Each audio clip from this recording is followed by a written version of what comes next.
Sir ఇంకోటి ఏంటంటే ఇప్పుడు ఈ బయ్యా సన్నీ యాదవ్ మీద ఏదైతే కేసు పెట్టారో, నాని ఉన్నారు కదా, ఆయన మీద ఏదైతే కేసు పెట్టారో, మరి హర్ష సాయి కూడా అంతకుముందు ఎక్కువగా బెట్టింగ్ ప్రమోట్ చేశారండి. ఆయనకు ఒక టెలిగ్రామ్ యాప్ కూడా ఉంది. సో అందులో జాయిన్ అవ్వమని చాలామందిని కూడా ఈ అబ్బాయి చెప్పడం జరిగింది అనేసి అంటున్నారు. మరి ఆయన మీద ఎందుకు యాక్షన్ తీసుకోలేకపోయారు? అంటే నేను చెప్తుంది ఏంటంటే, ఇంతకు ముందే మనం ఈ హర్ష సాయి గురించి విన్నాం, బెట్టింగ్ యాప్ ప్రమోట్ చేస్తున్నారని. అవును. సో మరి ఆయనను పక్కన పెట్టడానికి రీజన్ ఏమైంది? ఎక్కడ పక్కన పెట్టారండి? ఇప్పుడున్న ప్రతి ఎఫ్ఐఆర్లో హర్ష సాయి పేరుంది, చూడండి. అంటే పక్కన పెట్టడం అంటే ఈ బయ్యా సన్నీ యాదవ్ మీద ఏదైతే సెక్షన్స్ పెట్టారో ఈయన మీద కూడా అవే పెట్టచ్చు కదా. ఆ సెక్షన్స్ ఉన్నాయి. లోకల్ బాయ్ నాని కేసులో హర్ష సాయి మీద కూడా అదే సెక్షన్స్ ఉన్నాయి. ఆ ఎఫ్ఐఆర్లో 7 అక్యూజ్డ్గా ఉన్నారు.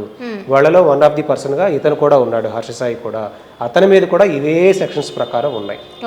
ఓకే, ఇక్కడ తెలంగాణలో ఉన్న నమోదైన ఎఫ్ఐఆర్లు కూడా హర్ష సాయి పేరు ఉంది.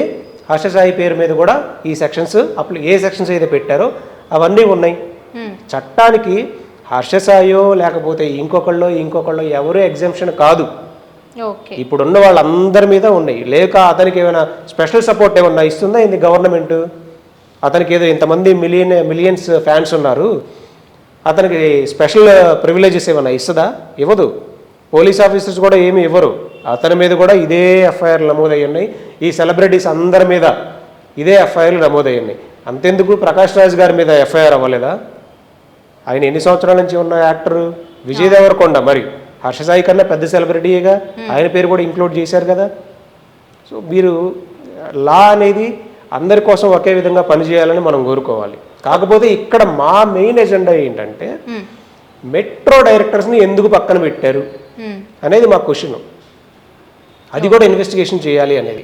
ఇప్పుడు హర్ష సాయ, XYZ ఇంకొక 100 మంది ప్రమోట్ చేశారా లేదా 200 మంది చేశారా?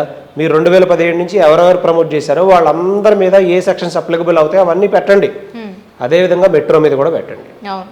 ఒక రకంగా అది కూడా ప్రమోట్ చేసినట్టే కదా. ఒక రకంగా కాదండి, అది డైరెక్ట్ ప్రమోషన్. అవును, అంటే మెట్రో యాడ్లే ఇస్తున్నారు, పెద్ద పెద్ద యాడ్ వేసి దాంతో పాటు మీరు ఆడండి గెలవండి అని అదే లింక్ డిస్ప్లే చేస్తున్నారు. fireplay.co.in అని, ఫైర్ప్లే న్యూస్ అని, ప్రోమో కోడ్ యూజ్ చేయండి అని, 30కి పైగా ఆటలు పందెం కాయండి అని మీరు డైరెక్ట్ ప్రమోషన్ చేస్తున్నారు. సార్ మీరు సజ్జనర్ గారితో అంటే ఈ విషయం డిస్కస్ చేసినప్పుడు ఆయన దగ్గర నుంచి వచ్చిన సమాధానం ఏంటి? అంటే ఈ మెట్రో రైలుకి సంబంధించిన విషయాన్ని నేను ఆయన దగ్గర డిస్కస్ చేయలేదు. ఆయన ప్రభుత్వం ఇప్పుడు ఏ యాక్షన్ తీసుకుంటే బాగుంటుంది, దీన్ని పూర్తిగా ఆపాలంటే ఏంటి, అసలు ఇవి ఎక్కడి నుంచి ఆపరేట్ అవుతున్నవి అని ఆయనకున్న లీగల్ నాలెడ్జ్, లీగల్గా ఎలాంటి సజెషన్స్ తీసుకున్నారు. కానీ మెట్రోకి సంబంధించి ఆయన ఎలాంటి క్వశ్చన్ అడగలేదు. అడగనప్పుడు మనం చెప్పకూడదు. అది త్రూ మా ఇండివిజువల్గా మేము ఎవరెవరికి రిప్రజెంటేషన్స్ పంపించాం. ఆ అఫీషియల్స్ సెంట్రల్ గవర్నమెంట్ నుంచి సెంట్రల్ అథారిటీస్ కూడా పంపించాం. వాళ్ళు ఏ యాక్షన్ తీసుకోలేదు అనుకోండి, స్టేట్ అథారిటీలో తెలంగాణ గవర్నమెంట్ కూడా పంపించాం. ఏ యాక్షన్ తీసుకోకపోతే మాకు అల్టిమేట్ అథారిటీ ఏంటి? కోర్టు దగ్గరికి తీసుకుని వెళ్తాం, హైకోర్టులో పబ్లిక్ ఇంట్రెస్ట్ లిటిగేషన్ కింద ఫైల్ చేస్తాం. అప్పుడు ఎలాంటి ఆర్డర్ వస్తుంది అనే దాన్ని బట్టి ముందుకెళ్తాం. ఓకే సార్, ఇప్పుడు ఈ యూట్యూబర్స్కైనా లేకపోతే సెలబ్రిటీస్కైనా అంటే ఎలాంటి శిక్షలు పడే అవకాశాలు ఉండొచ్చు, ఎన్ని ఇయర్స్ పడే అవకాశాలు ఉండొచ్చు? ఆల్రెడీ 35 ప్రొసీజర్ ఫాలో అవ్వమన్నారు కాబట్టి ఇప్పుడు అన్నీ కూడా సెక్షన్ 318 పెట్టారు. అంటే ప్రజలను చీట్ చేస్తున్నారు అని. Telangana gaming amendment act section 3A 4 పెట్టారు. నెక్స్ట్ దీంతోపాటు 66D IT యాక్ట్ పెట్టారు. ఇవన్నీ కూడా బిలో 3 ఇయర్సే. ఒక్క 318 మాత్రమే అప్పుడు అప్ టు 7 ఇయర్స్ వరకు రీచ్ అవుతుంది. ఈ ప్రైమా ఫేసి ప్రూవ్ అయ్యి ఎస్టాబ్లిష్ అయ్యి తర్వాత ఛార్జ్ షీట్లు వేసి కోర్టులో ఈ వాదనలన్నీ జరిగి జడ్జిమెంట్ వచ్చిన రోజున తెలుస్తుంది మనకి. అప్పటి వరకు తెలియదు.